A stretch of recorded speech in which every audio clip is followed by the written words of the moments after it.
Good morning. Good afternoon. Good evening, wherever you are on this amazing, amazing planet of ours. I am Ariel. And I am Shia. Welcome to being here. Yes. Today's theme, reclaiming your sense of wonder. You get so easily lost in the day to day trying to get what you think is important, and you miss out on everything else. You can only be directed to one thing at a time, really. The other night, I was out on a lake in Ontario, Ontario, Canada. Canada, Mhm. and uh, I was very much involved in casting and stripping in line from my fly line because I was fishing for a type of fish there called muskies and muscalage. And Ariel said, "Did you see those birds?"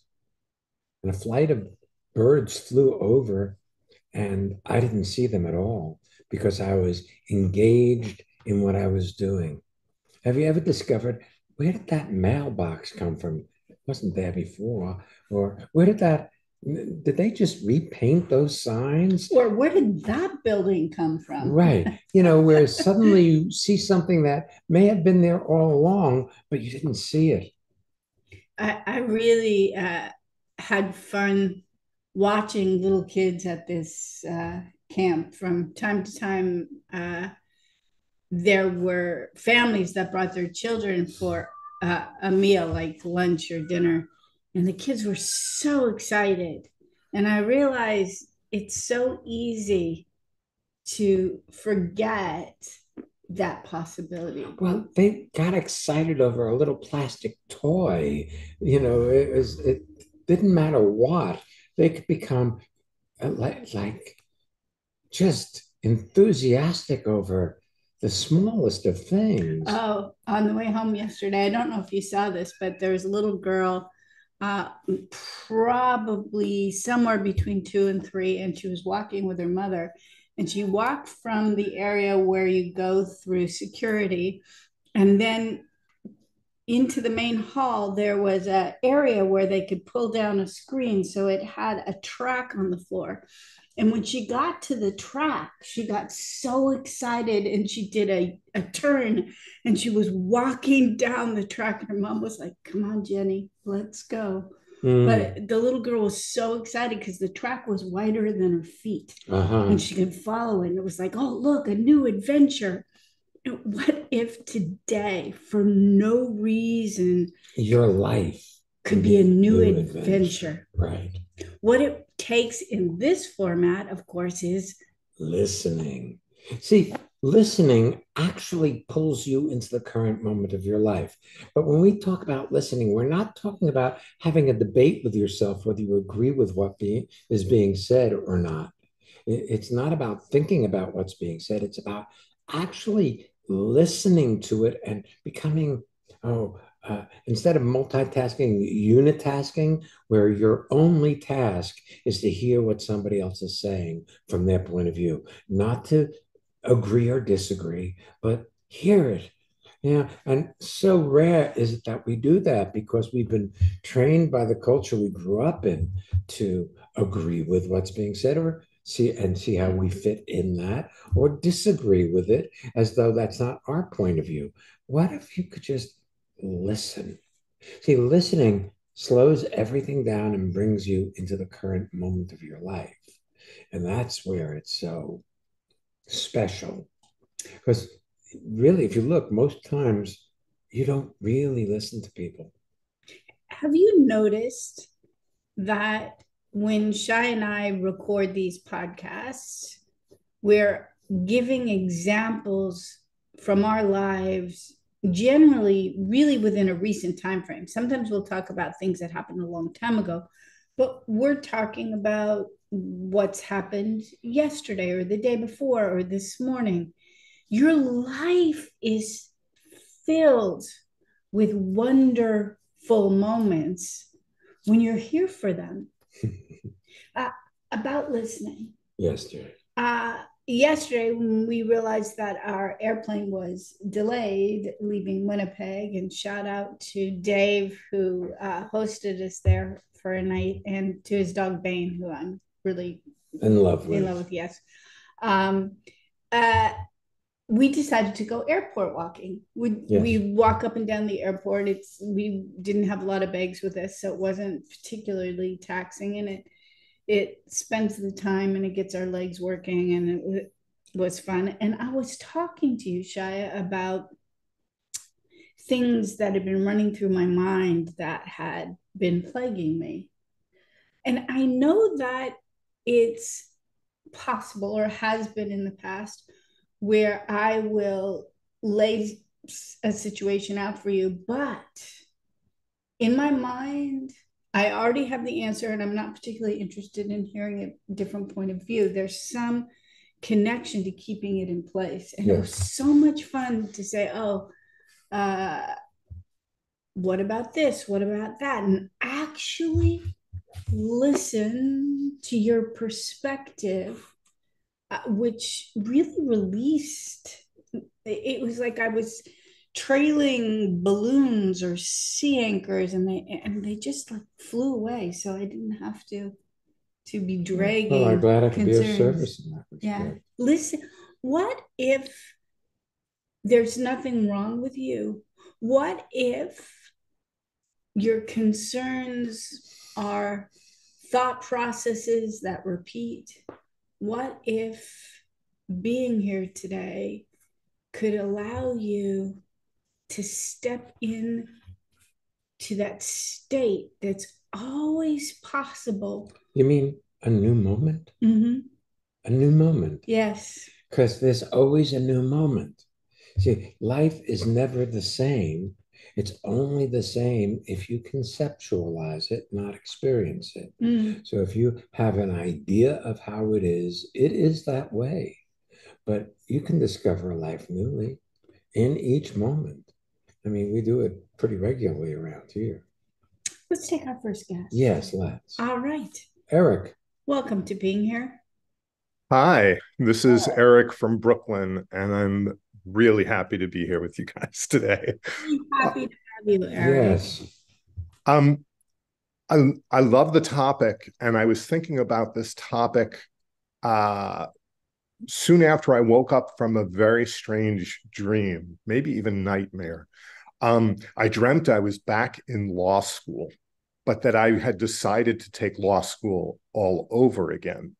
And for people who don't know, law school takes 3 years. It happens after college, at least in America. And back when I was in law school, and I graduated in 1986, which I thought wasn't that long ago until I did the math. It's a little longer than I thought it was. Um, I did not enjoy the process back then, and I was a very different me then. And I noticed when I woke up, I started to pick on myself for everything about my law school experience, which school I went to, how well I did or didn't do, and a whole lot of other things. And then when I saw the topic about reclaiming your sense of wonder, I was like, oh, well, there's no sense of wonder in this moment while I am looking back over 30 years and picking on myself for things that I did back then. And it just I then thought, I wonder how much I actually do pick on myself that I don't even notice, that sucks the wonder out of my life. Um, Although I suspect thinking about that is probably not where Well, my sense of wonder lives. yeah, thinking about that will suck the wonder out of your life. But the thing is this, what if your mind, the conversation you listen to that calls itself Eric, is a machine? And so it repeats, it's, the same things over and over again, day in, day out, mostly a complaint about what you did and how you did it. Yeah, what it's not a what if. I mean, from my experience, that is what it does. That's right. And so there's no win in occupying that room. Right. Well, Go I ahead. got an image of it being a room you go into to Right. have someone berate you. Right. It's a constant, well, it's a conscious choice when you become aware of it.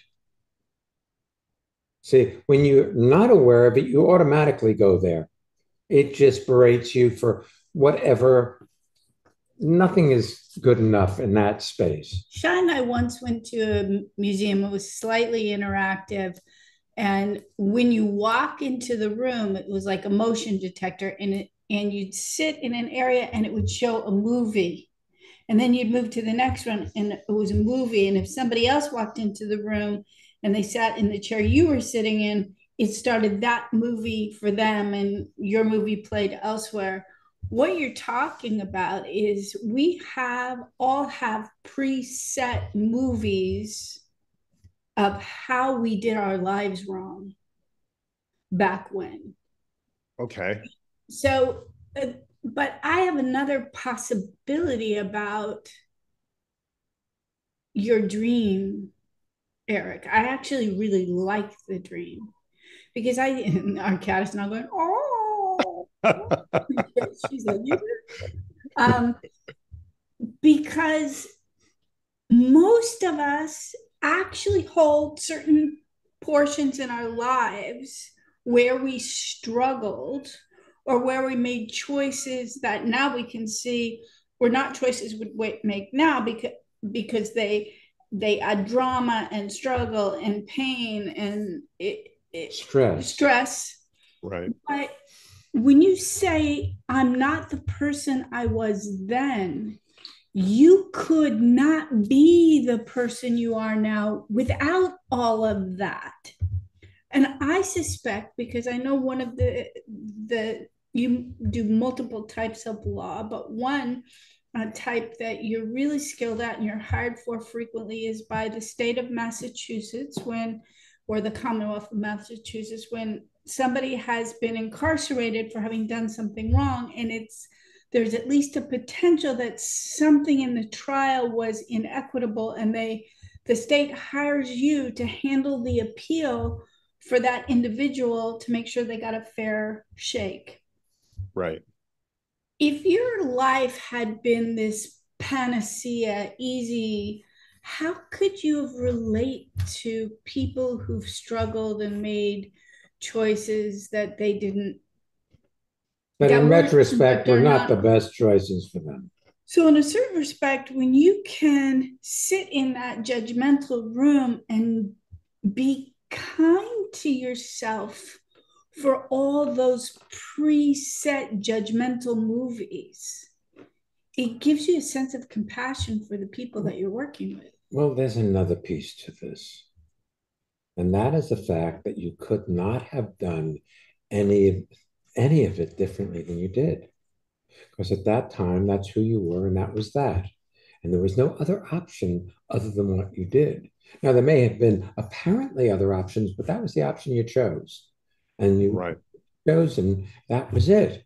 So, complaining about how you were 30 some odd years ago in your approach to your law school education is such a waste of the possibility that this moment is.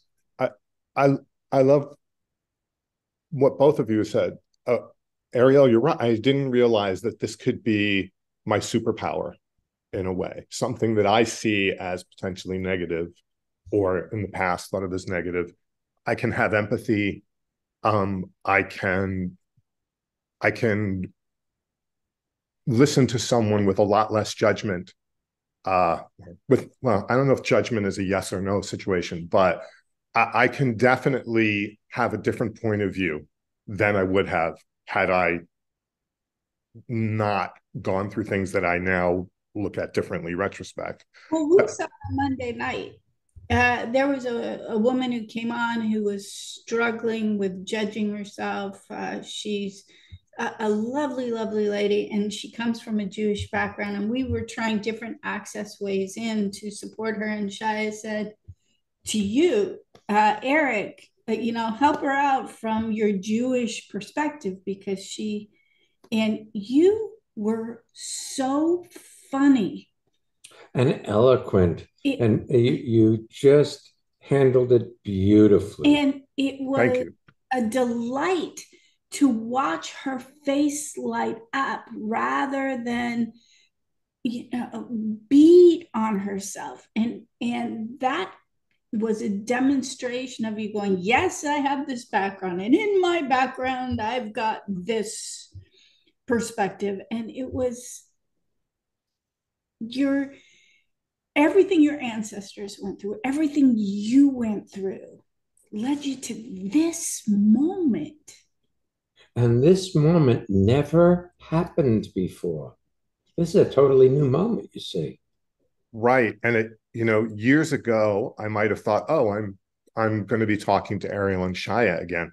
But that's not, like, literally, we've never spoken like this before, with me being who I am in this moment and you being who you are on this day. And I see more excitement coming from that place, from realizing, rather than that sort of same old that sometimes is part of our culture, not mine personally, but the culture that we all live in. I really feel like, wow, this is Hey, was that a joke? Not my was what Mine personally? Are you kidding me?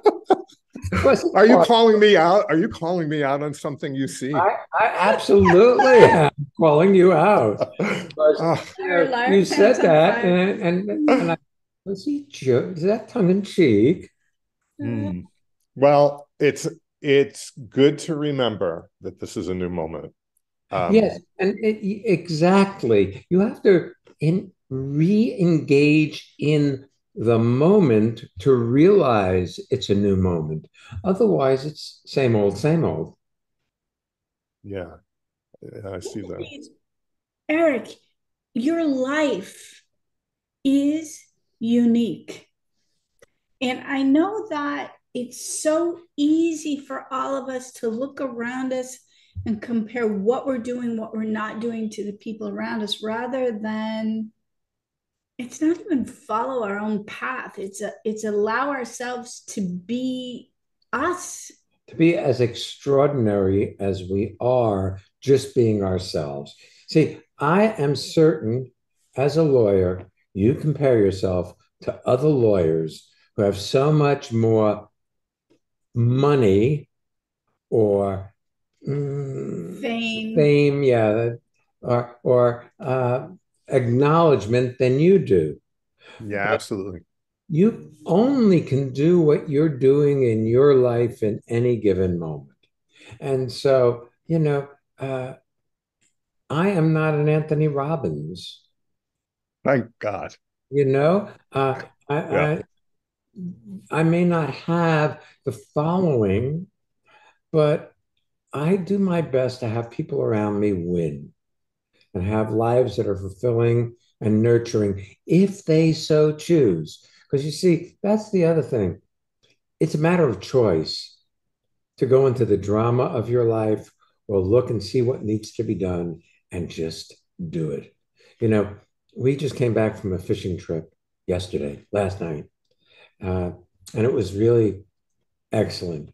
And this morning we put the things away that we, like our luggage and we unpacked everything. And I was down in our basement putting our bags away, and I saw this pile of cardboard boxes that have accumulated that need to be cut down, broken apart and made into a tied up bundle to go out to recycling. And it would have been so easy to just walk by it. But in seeing it, it became an exercise in discovering how to best do it. So I packaged it so beautifully. But it was not to get it done, and I got it done, but it was what was needed there in that moment. See, we have pluses and minuses around the things we do. Certain things are more positive and other things are more negative. And so we don't just do what's right in front of us that needs doing. We contemplate it. We think about it. We should I, shouldn't I, rather than just handle those things in your life that need taken care of. If you handle it, it's done. If you Yeah. don't, every time you walk by it, it says to you, hey, I'm here. I need handling. And so you waste a great portion of your life resisting doing what you're going to do anyway. Yeah. You mentioned at the Living Made Easy seminar we did this past week, actually a couple of days ago. By the way, for all our listeners, these Living Made Easy 2-hour seminars are so rejuvenating and so powerful. And you get to be with a mix of people from all over the world. And I've really been enjoying the miracle of Zoom. It also sets us up for in-person courses. So when we get together, we're really, really grateful. Do you have this inflection point or mini crisis you were describing on Monday where you had started to feel a pressure to retire? Oh, yes. Like you'd been around some people who recently retired, and my guess is they were promoting it as a panacea. And this is like people who have children want everybody else to have a child so they can too. Right. You like that, Zephyr, too? Yes. I managed to avoid having children. Well, congratulations. There are people around us that I've always seen, oh, these people really are going to have children. They want it. You can see it. And I'm so happy for them. And then there are people who you can see it's just not at all in their interest. And I'm so happy for them. But if one compares to the other, it's a set up for misery. And there is no sense of wonder when you are picking on yourself for not being what you, quote, think you should be. So you're of an age where you could retire should you wish, and your family setup has enough financial resources that you could retire should you wish. But I love that you discovered that your life does not start when you, quote, have free time to do what you really want to do now, end quote. Right. That what you're doing is what you really want to do now, whatever that may be. So if you want to know what you want, look at what you've got, because this is it. This is what, we forget that this is it, that this moment is where our life is taking place. We think when we get done with this and get on to the other thing that we really want to do, except when you get on to the thing you really want to do, there's always something else you really want to do, and what you're doing isn't quite it anymore. I really believe that's why there's such a teacher shortage. So many teachers, I mean, some people just migrate out of a job, but so many teachers said, remote learning, I hate remote learning. Remote learning, I hate this. COVID made me do things via Zoom. And when I get back to the classroom, my life will begin again. And they got back to the classroom. And it was the same. And it wasn't any better. It was just different and more complaint on a different playing field. And now people are off trying to find what's going to make them happy. And I'm not saying don't change your job if that job is no longer compatible for but here's the thing: you change your job, you bring you to wherever you go. So if you are a person who finds fault with the administrators in whatever occupation you have, you're going to find fault with anybody who seems to be a boss to you in the next job. So you bring you to wherever you go. This lake that we went to, it's owned by a couple of really, really, not the lake, but the lodge is owned by really lovely people. we went there about a month ago and had such a great time that we set up with the lodge itself, because we booked through a fly fishing company outfitter. We went through them with them. We contacted the lodge and said, can we come back? And we did, and we had fun. What was really neat was Andrew, he and his wife own the lodge and all the property. He had a short conversation with Shia when we were there. And he's had fly rods for 15, 20 years. He has not picked up his fly rod in 15 years. After a little conversation with Shia, he had been casting his rod off the dock every day while we were gone.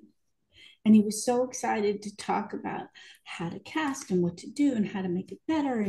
And he was coming up with ways. His friend's going moose hunting and he didn't get a tag to get it, but he's going to go with them and bring his fly rod and cast from the canoe. He was so excited. And they'd had some pretty difficult situations at the lodge over the past few weeks with staff mix-ups and whatnot. But he looked so alive and so much younger. Shia's way of being infused a possibility in people. I have a feeling you underestimate how great your way of being is when you're here.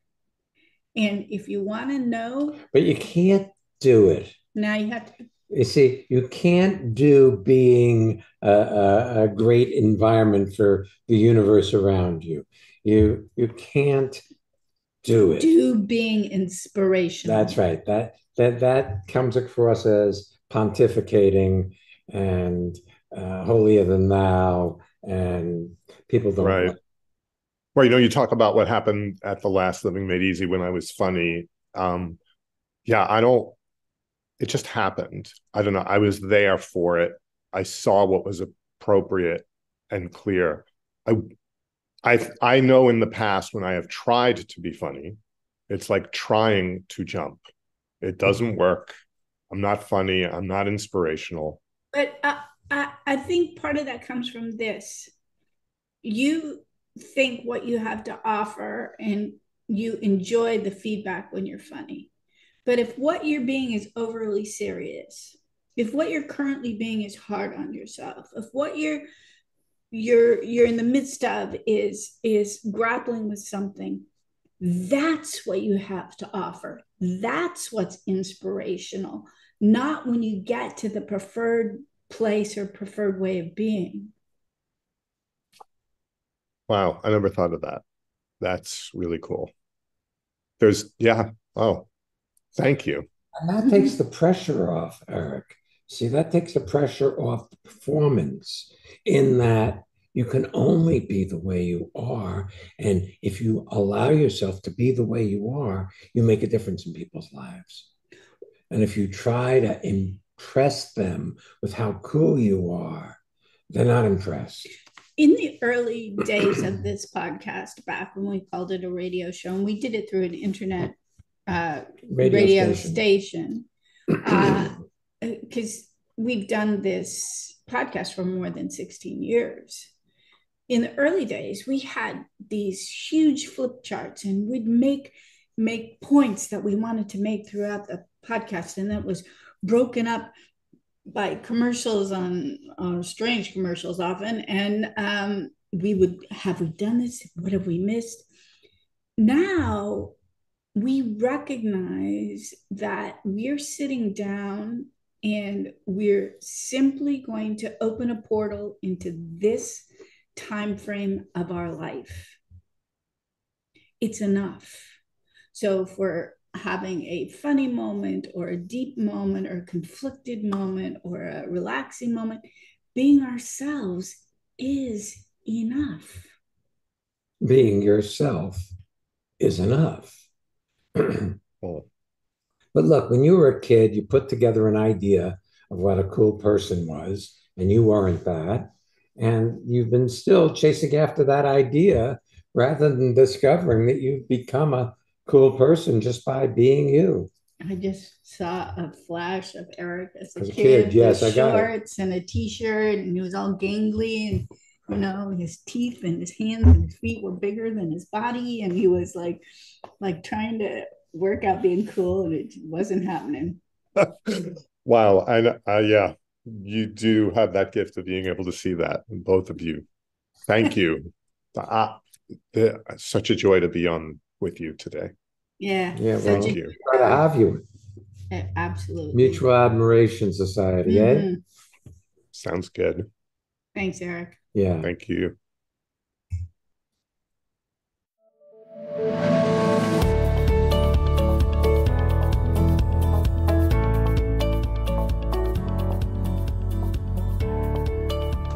It's time for our listener feedback spotlight. Okay, so here we go. We're going to hear from one of our listeners about how transformation has impacted her life or his life. Let's see. Yeah. And if you'd like to learn more about what we're up to, come, you could register for any of our upcoming virtual courses. Or sign up for our newsletter. Just visit transformationmadeeasy.com. It really is easy. It is easy if you know the way. This is Christina from Bonn, Germany. And for me, experience transformation, especially in the Living Made Easy seminars, it allows me to create a safe space with other people. Do you want to have well-being with consistency? Connect with people all over the world from the comfort of your own home at Ariel and Shire's lively interactive Living Made Easy virtual seminars. Join any of their 2-hour online events or take a deep dive into the magic of being you at a virtual weekend seminar. Come on, let's connect. Find out more and register at transformationmadeeasy.com.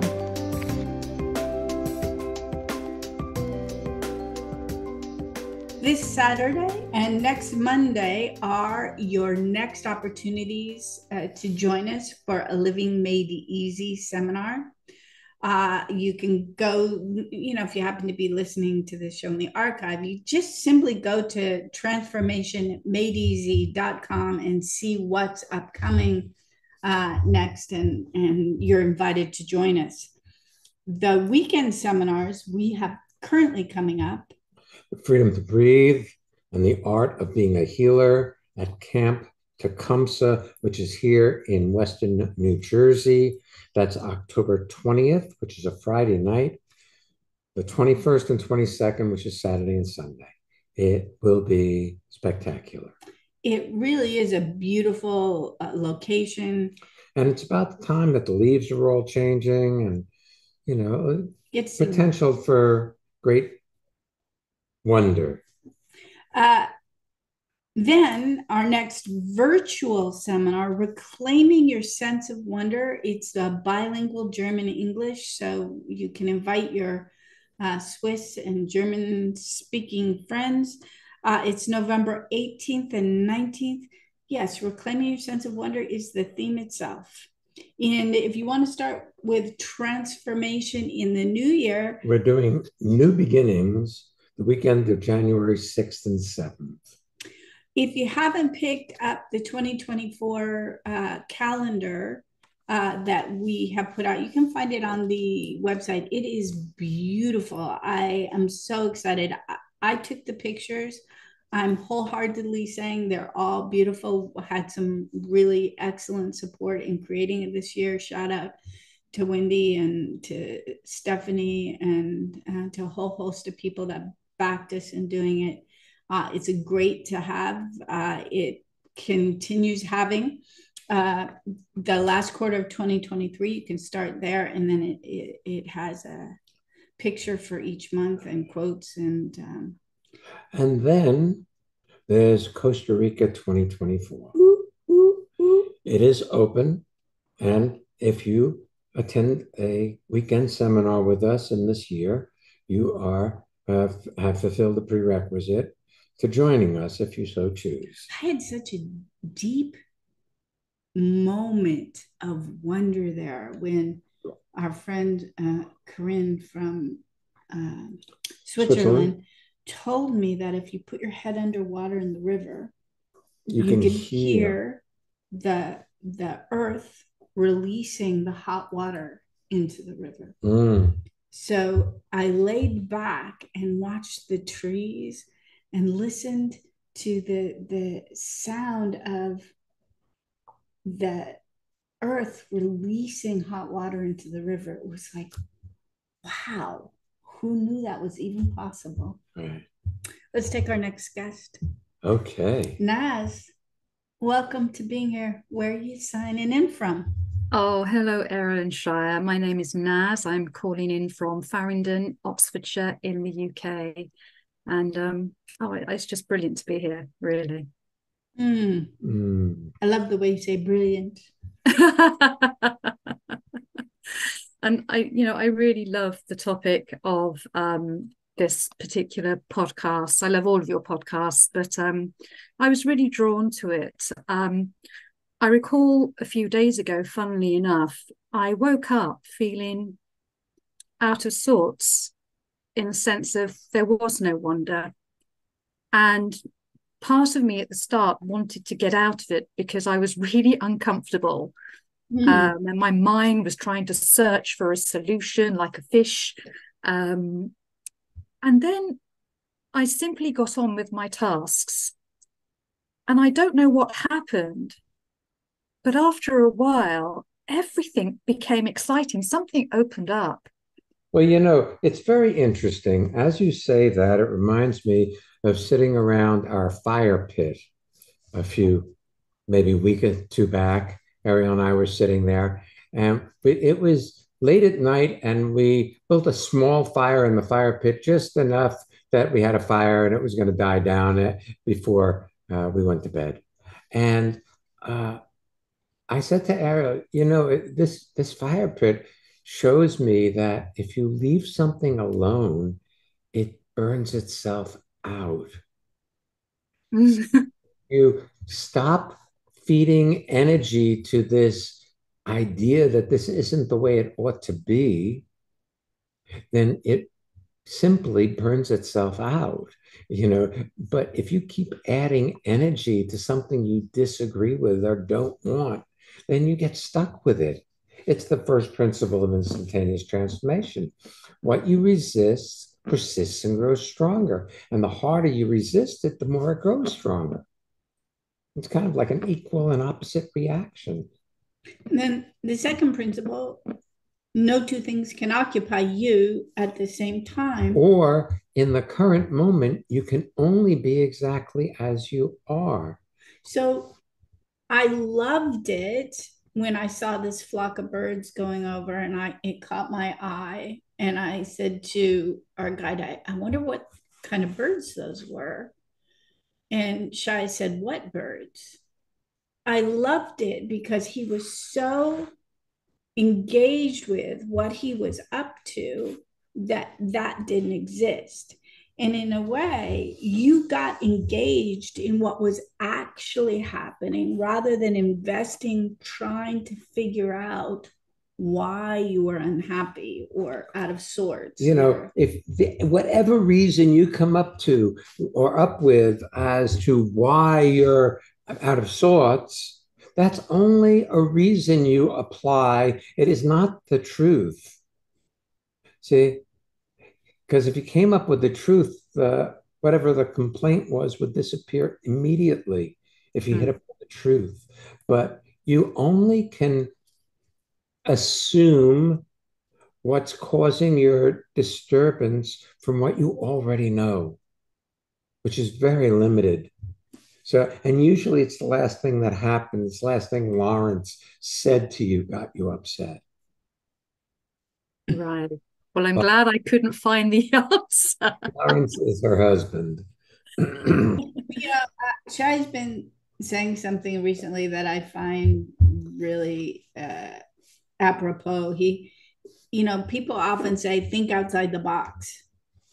You can't think outside the box. The thinking is all within that box of the known. It may be a larger box outside the box you're current, but it's still the box. but you can experience outside the box. Like you got busy experiencing your life by investing in whatever it is that you were doing. And then you forgot to feed energy to the complaint about how you felt. And then there is you no didn't box. like. Then the box disappears. Poop. And all you are is here. See, it's not about getting somewhere. It's about leaving that conversation alone long enough. That's why we talk about listening. Because if you are listening to what I'm saying, you're not listening to what you're saying. And what you're saying is usually a complaint about you, like you haven't done enough. You should do something more, better, or different. And then maybe you'll be happy. But when you engage in what you got, that's where happiness resides. Yeah. Yeah, Shia, and that's so true. I much prefer listening to you, and I have a preference. I know that voice goes on in my head, but it's what I really value about investing in myself when I come to your seminars and when I listen to your podcast. Something that you both have said, I stopped listening to myself, and it's I feel such a sense of well-being. Well, it's a Brooklyn accent, actually. That's what it is. Well, as you're talking about listening to yourself, I got that picture of walking into the room and the movie starts. The movie is preset, it's been recorded, and it plays. You walk in, it's like a motion detector, it sets it off.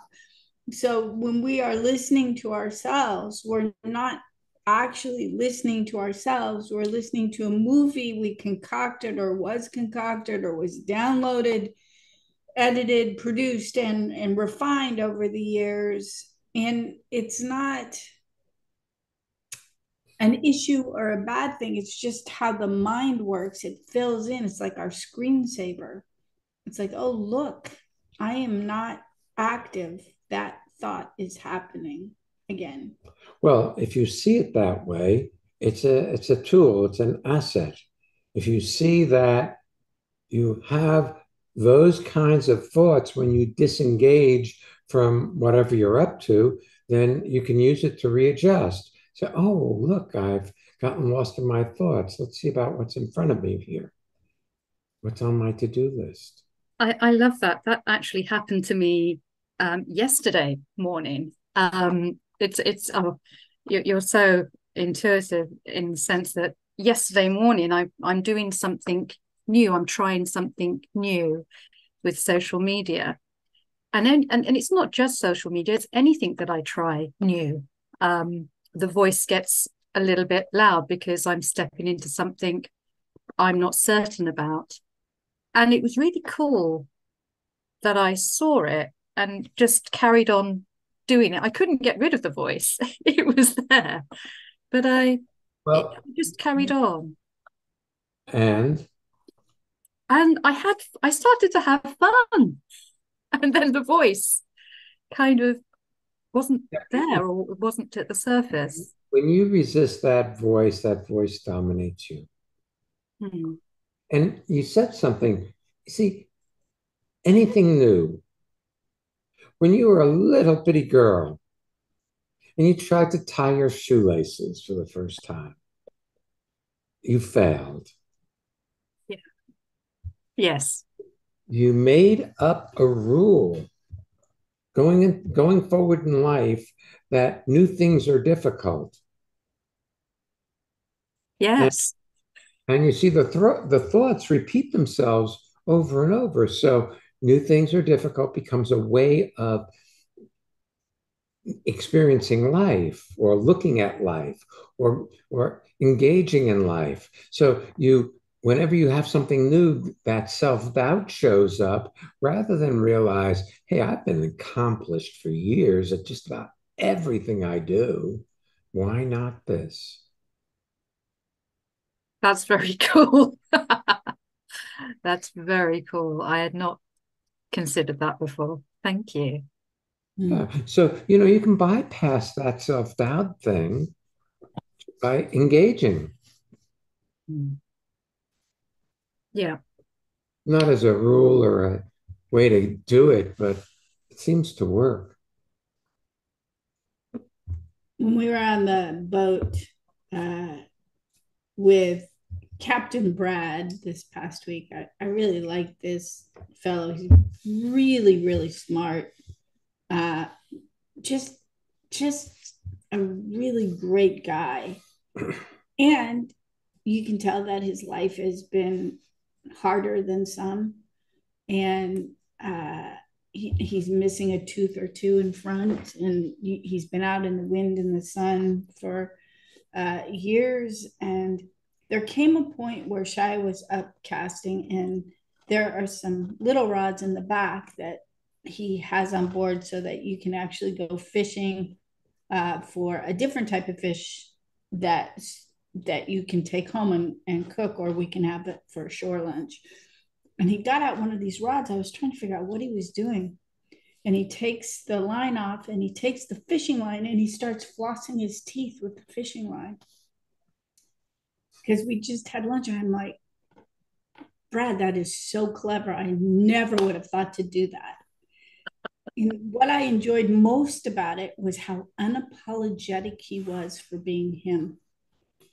He just was like, oh, I got something in my tooth. Let me get this out. It wasn't like, oh, I hope nobody sees me doing this stupid thing. And if we use that shoe analogy, we failed when we tried to tie our shoelaces. And then at some point, you have a hard time figuring out your left shoe from your right shoe. Well, I was just thinking, my father trying to teach me right and left, and I couldn't get it because there's right and wrong. Where does left come in? Like that's a memory that stuck with me, that he couldn't get me to get that there was something called left. I said, no, but there's only right and wrong. And you at some point you walk out with your shoes on backward, or your shirt inside out, or something in your teeth, and you feel stupid and you don't want to ever feel stupid again. And I really love what we were talking about with Eric. That's what you have to offer. Look at this. I've been walking around with a piece of lettuce in my teeth for the last half hour. Look, you cannot regain your sense of wonder if you're lost in a complaint about your past. If you're complaining how you did anything in the past, you're not available to the moment to discover what's possible, to see the wonder in everything you are up to. That's very cool. In this moment, I'm enjoying the wonder of looking at your image on our computer screen. Me too. Excellent. I'm really, really happy you're with us here today, Naz, but more so that you're in our lives. You're just such a blessing. A gift. When you are here, when the conversation about your failings and shortcomings is here, oh, that's no fun. Although you wholeheartedly offer the mom, hey, this is what's going on with me, that is also a gift. When you believe it, it's a whole other thing. And we've all been known to do that. And you are both a gift. And I'm so grateful to be here with you and be here with this community, and have discovered possibility by, as I said, investing in what you have to offer, which is, totally transform my life. Thank you. Thank you. Last thing, your investment isn't in what we have to offer. Your investment is in you. Yes. Sweet. Ooh, was this fun? Yes. I enjoyed this podcast. If you enjoyed this podcast, you can leave a review on your favorite podcast app. You can share it with people. I've been finding things to share with people. Oh, look at this. This is what I heard. This is what I saw. I know you're really going to love it. It helps other people find being here. So if you feel to do that, Thanks in advance. Next week's episode. Intimacy includes. Mm-hmm. Come back next week and find out what it includes. It's going to be fun. Yes. We'll be back next week. So come on back. And don't miss being here.